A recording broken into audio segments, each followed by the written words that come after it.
আজকে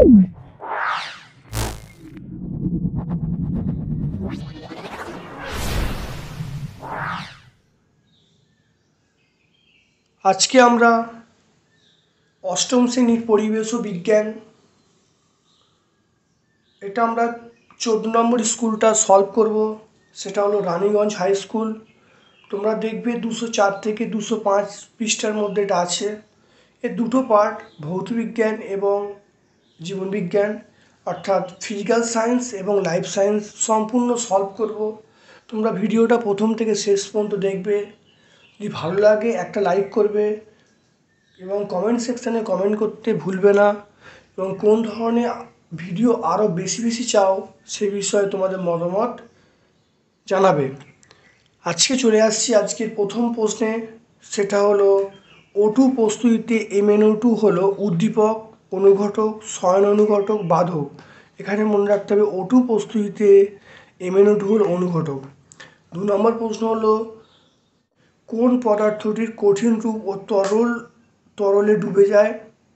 option A হলো বরফ, অপশান বি হলো মোম, অপশান সি হলো তামা, অপশান ডি হলো সাবান। এটা মনে রাখতে হবে, সেটা হলো অপশান বি, এটা মোম বলবো, মোম। তারপরে এরপরে আমরা আসবো কোনটির গলনাঙ্ক হিমাঙ্ক সমান? অপশান এ চর্বি, অপশান বি মাখন, অপশান সি পারদ, অপশান ডি মোম।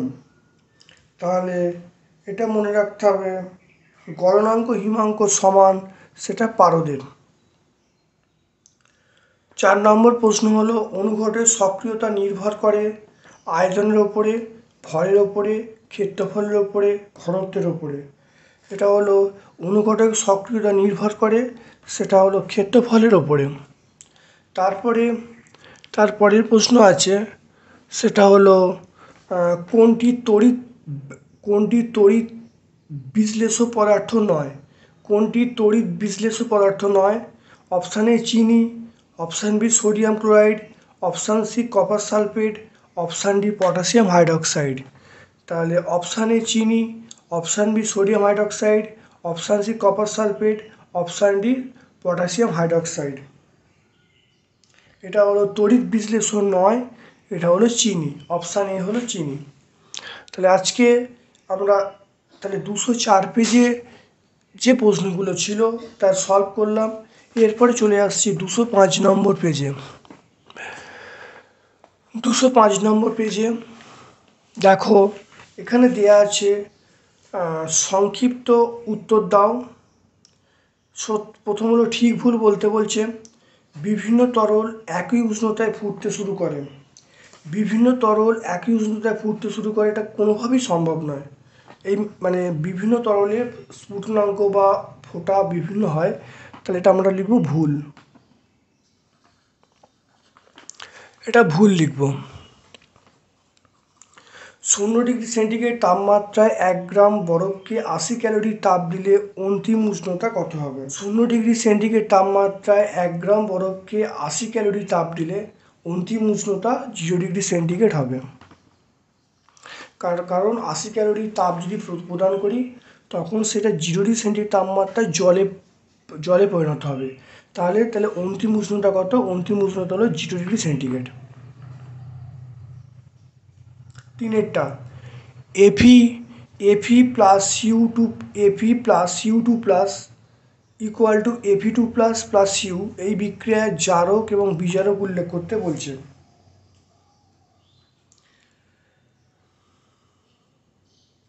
এখানে দেখো, এটা হচ্ছে Fe থেকে Fe2 প্লাস হয়েছে, Cu2 প্লাস থেকে Cu হয়েছে। তাহলে এখানে জারক আমরা বলবো সেটা হলো Cu2 প্লাস। Cu2 প্লাস হলো জারক আর Fe হলো বিজারক। তাহলে আমরা জারক কি বলবো? আমরা জারক বলবো সেটা হলো Cu2 প্লাস, আর বিজারক কি বলবো? বিজারক বলবো সেটা হলো Fe। তাহলে এই যে বিক্রিয়া, জারক কোনটা? জারক হলো শূন্যস্থান পূরণ করতে বলছে। ব্যাটারি ধনাত্মক প্রান্তের সঙ্গে তড়িৎদ্বারকে আমরা কি বলবো? এটা ব্যাটারি ধনাত্মককে আমরা বলবো অ্যানোড, এটা বলবো অ্যানোড। ব্যাটারি ধনাত্মক প্রান্তের সঙ্গে যুক্ত তড়িৎদ্বারকে আমরা কি বলবো? অ্যানোড বলবো। 3-1 পরিবহন পরিচালন পদ্ধতির মধ্যে পার্থক্য উল্লেখ করতে বলছে। পরিবহন পরিচালন পদ্ধতির পার্থক্য উল্লেখ করতে বলছে, সেটা আমরা আসছি। 1 নম্বর হলো পরিবহন পরিচালন। পরিবহন পদ্ধতিতে অণুগুলো স্থান পরিবর্তন করে না, পরিচালন পদ্ধতিতে অণুগুলো স্থান পরিবর্তন করে। পরিবহন পদ্ধতিতে মাধ্যমে কঠিন মাধ্যমে সবচেয়ে বেশি লক্ষ্য করা যায় পরিবহন পদ্ধতিটা, আর পরিচালন পদ্ধতিটা আমরা তরল এবং গ্যাস মাধ্যমে দেখতে পাই। তারপরে 3 নম্বর পয়েন্ট, দুটো বলেছে, তাহলে এই দুটো বললেই হয়ে যাবে। 3 নম্বর পয়েন্ট হলো যে তাপ সঞ্চালনের বেগ পরিবহন পদ্ধতিতে কম আর পরিচালনে অত্যন্ত বেশি। তাহলে 3টে পয়েন্ট ভালো করে মনে রাখবে। 1 নম্বর হলো পরিবহন পদ্ধতি হলো এখানে অণুগুলো স্থান পরিবর্তন করে না, পরিচালন পদ্ধতিতে অণুগুলো স্থান পরিবর্তন কিন্তু করে। পরিবহন পদ্ধতিতে মানে কঠিন মাধ্যমে কার্যকর সবচেয়ে বেশি হয়, মানে কঠিন মাধ্যমে সবচেয়ে ভালো যায়। পরিচালন পদ্ধতিতে তরল এবং গ্যাসীয় মাধ্যমে এটা সবচেয়ে বেশি লক্ষ্য করা যায়। পরিবহন পদ্ধতিতে তাপের বেগটা কম হয় আর পরিচালন পদ্ধতিতে তাপ সঞ্চালনের বেগটা অত্যন্ত বেশি হয়। চলে আসছি 3-2টায়। 3-2টা হলো 100 ক্যালোরি তাপ যোগ করলে 10 গ্রাম জলের উষ্ণতা কত পরিমাণ বাড়ানো যাবে সেলসিয়াস স্কেলে নির্ণয় করতে বলছে। তাহলে দেখো কীভাবে অঙ্কটা করা যাবে। দেখো তাহলে এখানে জলের ভর কত বলা আছে? জলের ভর বলা আছে 10 গ্রাম। তাহলে জলের ভর আমরা m সমান 10 গ্রাম লিখলাম। সিজিএস পদ্ধতিতে জলের আপেক্ষিক তাপ 1 হবে, তাহলে জলের আপেক্ষিক তাপ আমরা কি লিখবো? 1 calorie gram to the power -1 degree centigrade to the power -1। তারপরে তাপ কত বলা আছে? প্রদত্ত তাপ আমরা 100 বলা আছে, তাহলে প্রদত্ত তাপ কিউ সমান আমরা কত বলবো? 100 ক্যালোরি। এবারে আমরা জানি, আমি ধরে নিচ্ছি যে জলের আপেক্ষিক তাপ টি ডিগ্রি সেন্টিগ্রেড বৃদ্ধি করা হলো। তাহলে তাহলে জলের তাপমাত্রা কত বৃদ্ধি করা হলো? তাহলে জলের তাপমাত্রা টি ডিগ্রি সেন্টিগ্রেড বৃদ্ধি করা হলো। আমরা জানি কিউ সমান এমএসটি। তাহলে কিউ এর মান কত? কিউ এর মান 100, এম এর মান 10, এস এর মান 1, তাহলে টি এর মান কত হবে? 100/10। 100/10 মানে আমরা 10 লিখবো, অর্থাৎ জলের উষ্ণতা 10 ডিগ্রি সেন্টিগ্রেড বাড়ানো সম্ভব হবে। তো এটা হয়ে গেল। গভীর রাত্রে শিশির পড়ে কেন?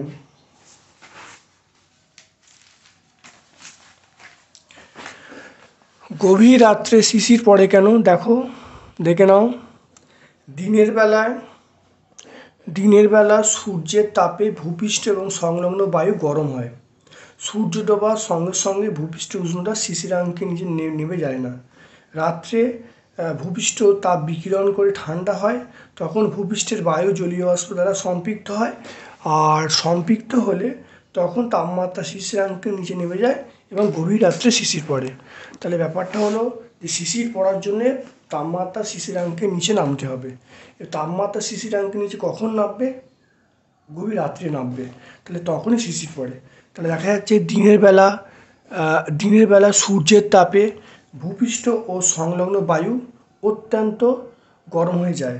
সূর্য ডোবার সঙ্গে সঙ্গে ভূপৃষ্ঠের উষ্ণতা শিশিরাঙ্কের নিচে নেমে যায় না। তাহলে গভীর রাত্রে ভূপৃষ্ঠে তাপ বিকিরণ করে এবং সেটা বিকিরণ করে ঠান্ডা হয়, তখন ভূপৃষ্ঠের বায়ু জলীয় বাষ্প দ্বারা সম্পৃক্ত হয় এবং তাপমাত্রা শিশিরাঙ্কের নিচে নেমে যায়। তাই গভীর রাত্রে কী হয়? শিশির পড়ে। গলিত সোডিয়াম ক্লোরাইডের তড়িৎ বিশ্লেষণে আমরা ক্যাথোড এবং অ্যানোড রূপে কী কী উৎপন্ন হবে বিক্রিয়াটা লিখতে বলছে। গলিত সোডিয়াম ক্লোরাইডের তড়িৎ বিশ্লেষণে ক্যাথোড ও অ্যানোডে কী কী পদার্থ উৎপন্ন হবে বিক্রিয়া লিখতে বলছে। একটা হলো মধ্যশিক্ষা পর্ষদ নমুনা প্রশ্নপত্র।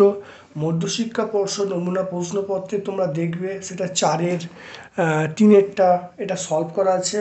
আরেকটা তোমরা দেখবে বাঁকুড়া ক্রিশ্চিয়ান কলেজিয়েট স্কুল আছে, সেখানেও কিন্তু এর উত্তরটা সলভ করা আছে। তাহলে মধ্যশিক্ষা নমুনা প্রশ্নপত্র 4/3 দেবে ভৌতবিজ্ঞানে 4/3, আর বাঁকুড়া যে ক্রিশ্চিয়ান কলেজিয়েট স্কুল আছে সেটা 4/2। একই উত্তর কিন্তু দুটো স্কুলে সলভ করে দিয়েছি। 3টা হলো বর্জ্য নিরোধক কি, এর গঠন উল্লেখ করতে বলছে। 13 নম্বর স্কুল যে পানিপারুল মুকুটেশ্বর, তাহলে 13 নম্বর school Paniparul Mukuteshwar high school যে আছে সেটা দেখবে 3/5 এই উত্তরটা সলভ করা আছে। 4 নম্বরটা এটা হলো তড়িৎ লেপন কি, রূপোর ওপর সোনার তড়িৎ লেপন কি, রূপোর ওপর সোনার প্রলেপ দিতে গেলে অ্যানোড ও ক্যাথোড হিসাবে কি ব্যবহার করা হবে। তাহলে দেখো এটা এটা আগেও হয়েছে, তবু তোমাদের সুবিধার্থে এটা আগের ভিডিওতেও হয়েছে, তুমি আবার দেখে নাও যে তড়িৎ বিশ্লেষণ পদ্ধতির সাহায্যে একটা ধাতুর জিনিসের ওপর অন্য ধাতুর প্রলেপ দেওয়াকে আমরা কী বলবো, তড়িৎ লেপন বা ইলেকট্রোপ্লেটিং বলবো। তড়িৎ বিশ্লেষণ পদ্ধতির সাহায্যে একটা ধাতুর জিনিসের ওপর অন্য ধাতুর প্রলেপ দেওয়াকে আমরা কী বলবো, তড়িৎ লেপন বা ইলেকট্রোপ্লেটিং বলবো। রূপোর ওপর সোনার প্রলেপ দিতে গেলে অ্যানোড ক্যাথোড হিসেবে কী ব্যবহার করব, যার ওপর দেবো সেটা হলো ক্যাথোড, অর্থাৎ রূপোর ওপর দিচ্ছি রূপোটা ক্যাথোড, আর বিশুদ্ধ সোনার পাত কী হবে, অ্যানোড হবে। তাহলে যার ওপর দেবো সেটা ক্যাথোড, আর বিশুদ্ধ সোনার পাত কী হবে, অ্যানোড হবে। তাহলে আমরা ভৌতবিজ্ঞানের পোর্শনটা কমপ্লিট করলাম, এরপরে চলে আসছে জীবনবিজ্ঞানের পোর্শনটা।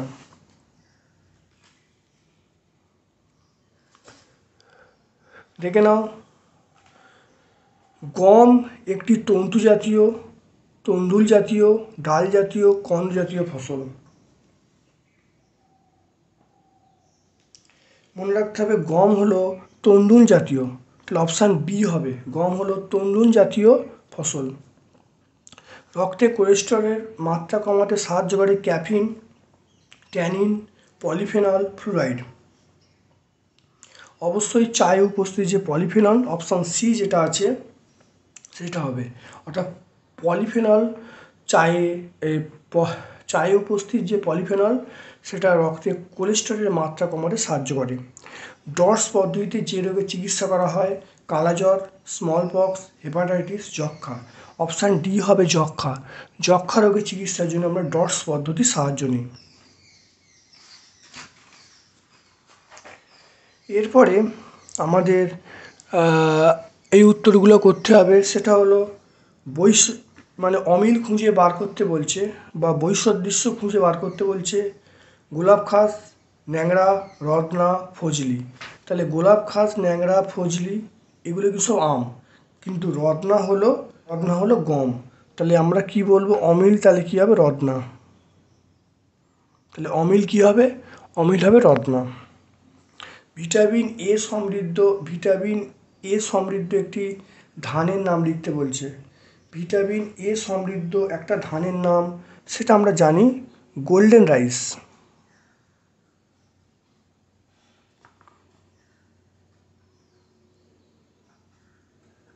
গোল্ডেন রাইস, ভিটামিন এ সমৃদ্ধ ধানের নাম হলো সেটা গোল্ডেন রাইস। শূন্যস্থান পূরণ করতে বলছে। মুরগি পালনের জন্য ঘরের মেঝেতে যে সজ্জা করা হয় তাকে কি বলা হয়, তাকে আমরা বলবো লিটার। মুরগি পালনের জন্য ঘরের মেঝেতে যে সজ্জা করা হয় তাকে আমরা লিটার বলবো। তাহলে 4 নম্বর, ডেঙ্গি রোগের জীবাণু বহন করে যে পানি সেটা হলো অ্যানোফিলিস মশা, স্ত্রী এডিস মশা হবে, অ্যানোফিলিস একদম নয় সেটা, তাহলে এটা ভুল আছে, তাহলে এই তথ্যটা ভুল। তাহলে আমরা প্রথম প্রশ্ন উত্তর পাওয়া গেল রত্না, দ্বিতীয়টা হলো গোল্ডেন রাইস, 3 নম্বর প্রশ্ন উত্তর হলো লিটার, 4 নম্বর প্রশ্ন উত্তর হলো ভুল। উত্তরটা এই যে কোশ্চেনের উত্তরটা হবে ভুল, কারণ এখানে বলা আছে অ্যানোফিলিস মশা, কিন্তু এটা স্ত্রী এডিস মশা হবে, তাহলে আমরা এটা ভুল বলবো।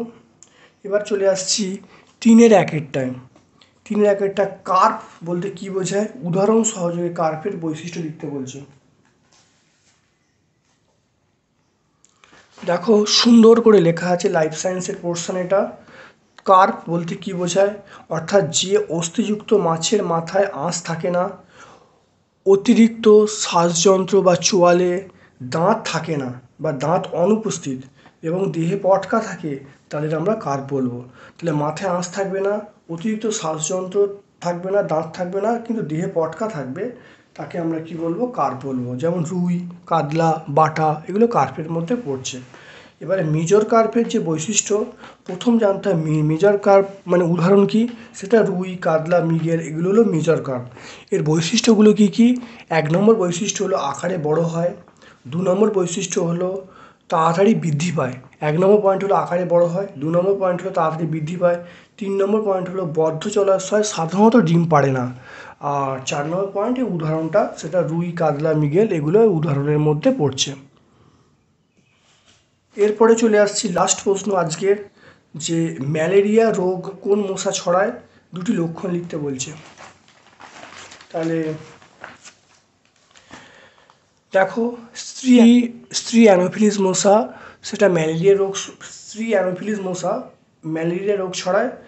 আর এই রোগের 2টো লক্ষণ, তোমরা যে বাঁকুড়া ক্রিশ্চিয়ান কলেজিয়েট স্কুল করেছো সেখানে দেখবে জীবনবিজ্ঞানের 4-3 এই উত্তরটা কিন্তু করা আছে, খুব ভালো করে দেখে নেবে। অর্থাৎ 2 নম্বর school Bankura Christian collegiate high school যে আছে সেই স্কুলে দেখবে 4-3 উত্তরটা করা আছে জীবনবিজ্ঞানের পোর্শনে। আছি আমরা, তাহলে এখানেই ভিডিওটা শেষ করছি। কেমন লাগলো অবশ্যই কমেন্ট সেকশানে কমেন্ট করবে। যারা চ্যানেলটাকে সাবস্ক্রাইব করোনি, চ্যানেলটাকে অবশ্যই সাবস্ক্রাইব করে দেবে। এবং তোমরা কোন ধরনের ভিডিও আরও বেশি বেশি চাও সে বিষয়ে অবশ্যই কমেন্ট সেকশানে কমেন্ট করবে। এবং অবশ্যই একটা লাইক করতে কিন্তু ভুলবে না। আমার পক্ষ থেকে তোমাদের সকলকে ধন্যবাদ জানিয়ে আজকের মতো ভিডিও শেষ করছি।